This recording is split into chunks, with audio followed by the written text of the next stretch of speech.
welcome to Bucks Beat Podcast. As we crank this thing back up again, it's been a minute. Glad you're back.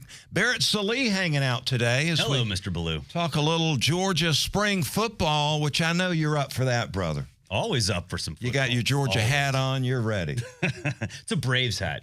Oh, is it? Yeah, it's subtle. Okay. It's subtle. Then. What is that, the Friday red we were wearing? Correct. Yeah, okay. Yes. All right, let's talk Georgia spring football. They are closing in on the halfway point as they build up to G-Day. And, well, I tell you, the big thing about Georgia this year is the huge turnover on both sides of the ball. My research is telling me they got to replace at least 18 starters this year in 2025. And so that's roughly about 72% of the starters out on the football field, Barrett.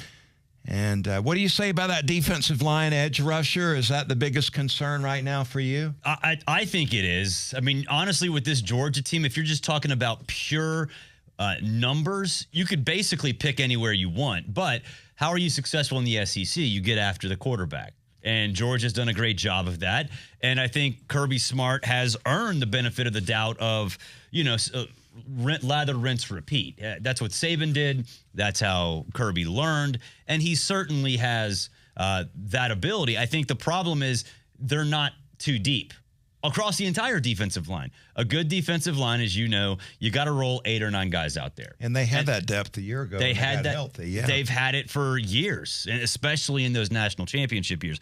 So if you're talking about those defensive line, do you trust a guy like Xavier McLeod?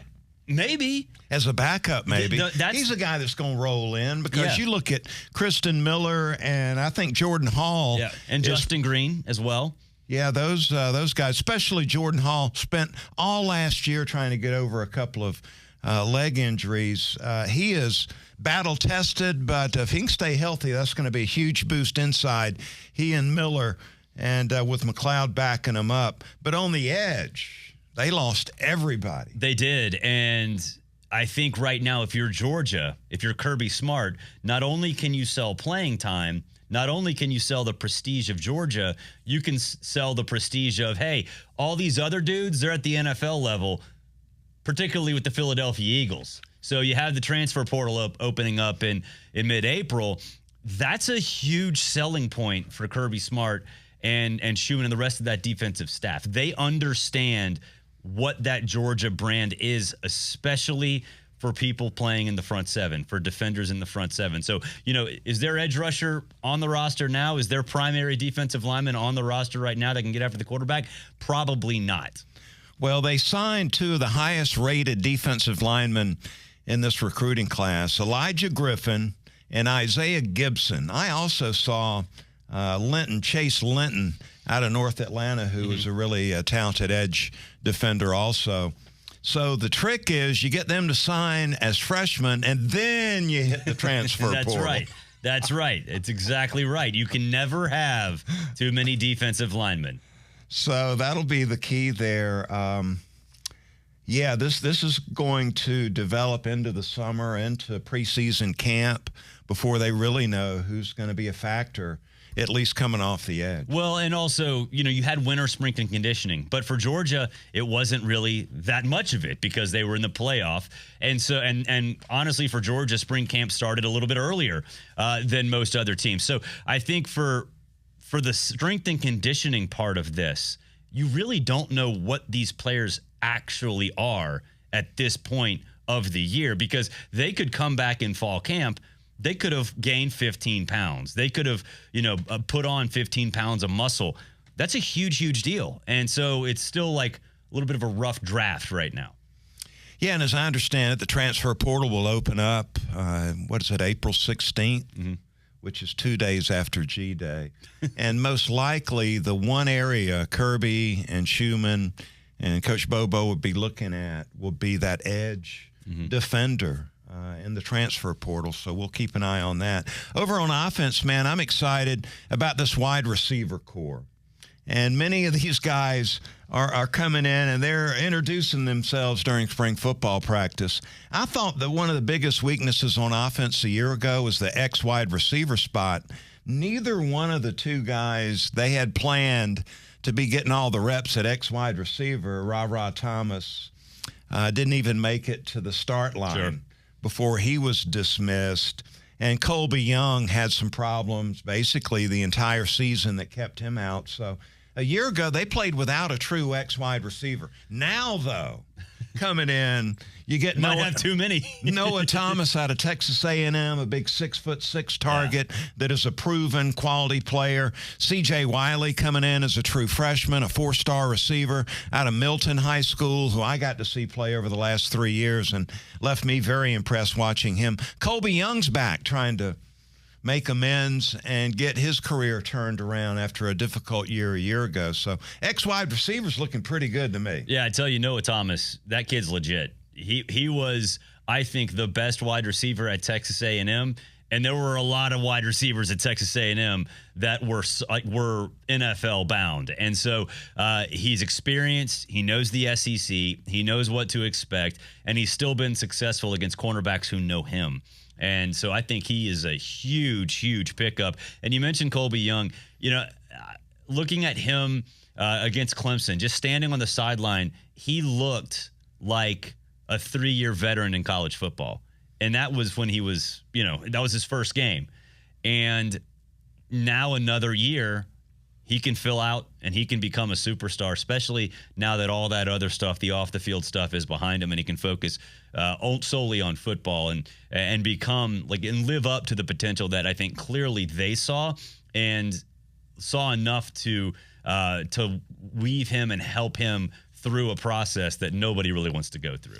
Dillon Bell back. He is a reliable receiver as we look at the slot and the Z receiver spot. Dillon Bell, solid as solid can be. I'm excited about Zachariah Branch, who comes in from USC and the Trojans, a big play guy, which is what they need. They need some explosive play at that wide receiver position, and Zachariah Branch looks like he can provide some of that.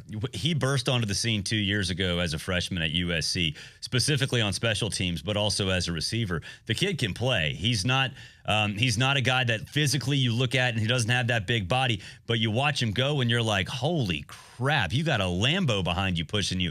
He is going to make a huge difference for that team. You're right. They didn't have anybody who could catch the ball when they got deep. They had guys who can get back there. They couldn't catch the ball. Zachariah Branch can, and he's going to be a force on special teams as well. So, of all the transfers, that kid is, I think, going to be one of the more impactful transfers in the country.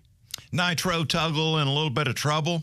A little bit. So I wouldn't be looking for him anytime soon. They just can't seem to get out of their way with the excessive speeding and the car accidents. Now it's bit him again with Nitro Tuggle. Just were you expecting something out of him this season? Maybe a little bit, but not a ton. I mean, we barely saw anything this past year. He was in 2-3 games as a wide receiver. The rest was just basically special teams or cursory stuff, right?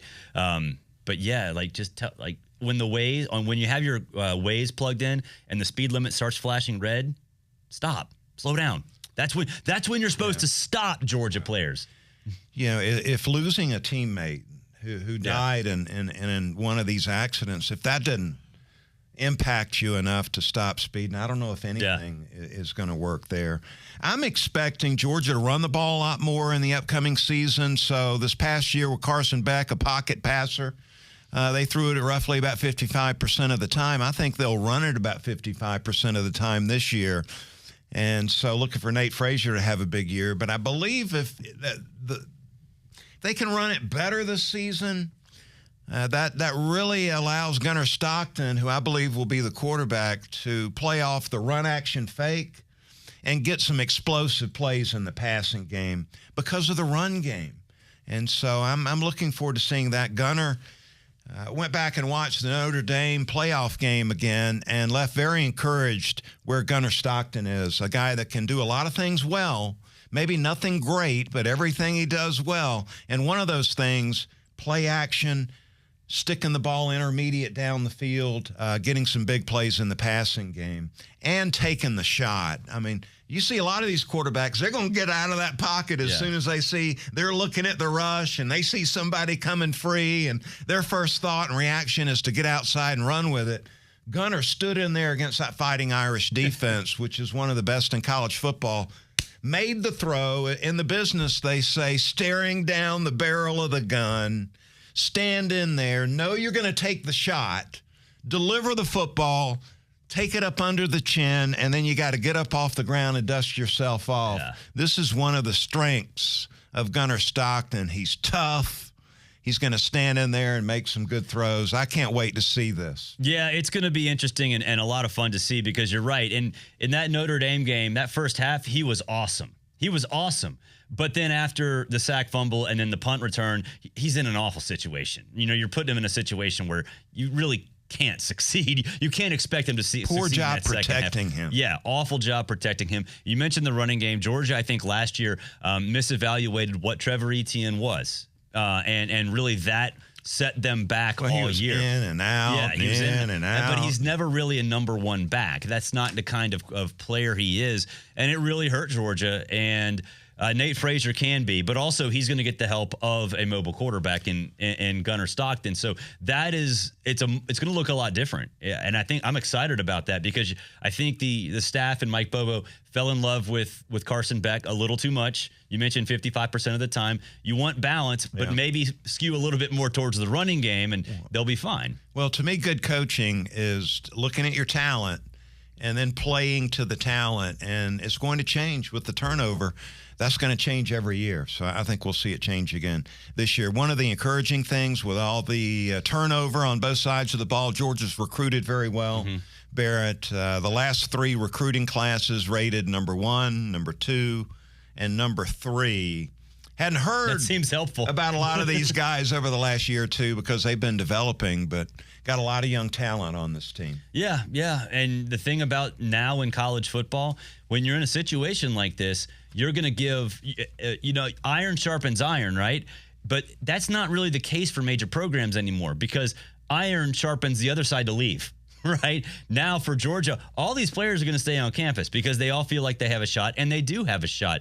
And for Georgia to retain players, to build that depth, I think last year was a problem. It was kind of one of those situations where a lot of the backups just weren't that good, and a lot of other schools are dealing with stuff like that this year. Not Georgia, because I think that depth will shine through because all of these players are fighting for those jobs. So this is going to be a year when recruiting actually pays off, I think, more for Georgia than it will for Georgia or for any other big-name school moving forward.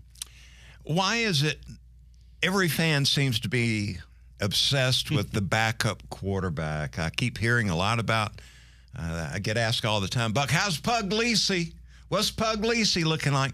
I haven't seen enough to really give a good scouting report on what I've seen. I know he's a mobile kind of guy. He can move around and throw and make some plays, but just haven't seen enough. And, therefore, I don't think there's any competition going on at quarterback. It would take, I think, Gunnar Stockton to royally screw things up. It's not going to happen. It's not going to happen. Or an injury, obviously. The injury disclaimer. No, don't even say that. No. Especially in this town after what happened with the Braves last year. But please. But yeah, I mean, I don't think there's much of a competition. If they trust Gunnar enough to let him loose in the first half of a playoff game against Notre Dame, that says a lot. And then for him to succeed in that position, I think shows all you need to know and about a kid who has the upside that I think a lot of other quarterbacks wish they had. I mean, in this town, Gunnar Stockton, he's a state of Georgia legend in high school football for a reason. Yeah, put up some big numbers. So, 2 biggest, most important things for Georgia during the spring, finishing this out. One is develop this defensive line, maybe strengthen numbers. Yeah, will help them out. And then offensively, you've got to get Gunnar Stockton and these new receivers. You've got to get them as many reps together as you can give them because that's how you build the chemistry. Yeah, is working, repping it with the number 1 quarterback and these new weapons on campus. For me at least, that was the key working, with Lindsey Scott. The success that we had was we repped it at practice for 4 years, repping it. And so you build this chemistry that you just don't get any other way. So that is the other big thing for Gunner and these receivers to rep it as much as possible. And they're all new, right? The good thing about this for Georgia is that, when Ladd left, Carson Beck was, kind of like, okay, who's my dude, right? He didn't know. And when Brock left, who's my guy?